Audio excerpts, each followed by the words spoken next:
সেই তখন সেই হঠাৎ করে ওরকম হলো বলে আমি কিছু বলিনি, কিন্তু না বললেও নয়, এবার ওরা কাজ করবে। তোমার যখন ধরো কোম্পানি থেকে তুমি আসছো, তাহলে কি হচ্ছে, ধরো কোম্পানির কাজ তো চলছে, তাহলে চলছে, তাহলে ধরো তোমার শু দেবে না কেন, ড্রেস দেবে না, প্যান্ট দেবে না কেন, তাই না?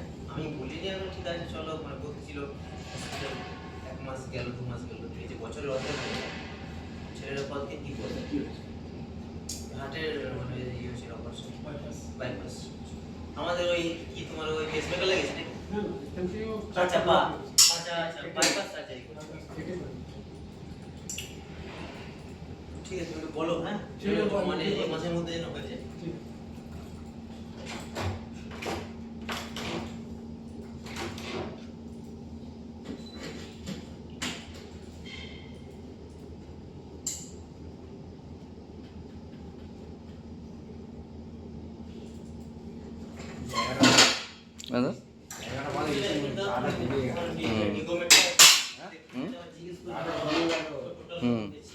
জায়গাটা ভালো,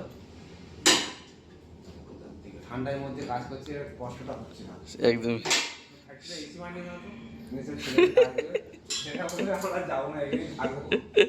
সত্যি কথা গরমের সময় বেঁচে যাবে, আর যাই বেঁচে যাবে। ও অসুবিধা কিছু হবে না, তাই না? ওয়েল্ডিংয়ের কাজ করলে অসুবিধা হবে? তাই ওয়েল্ডিংয়ের কাজ করলে অসুবিধা হবে? আমার তো আগে করতে ওই হিসাবে প্রতি সপ্তাহে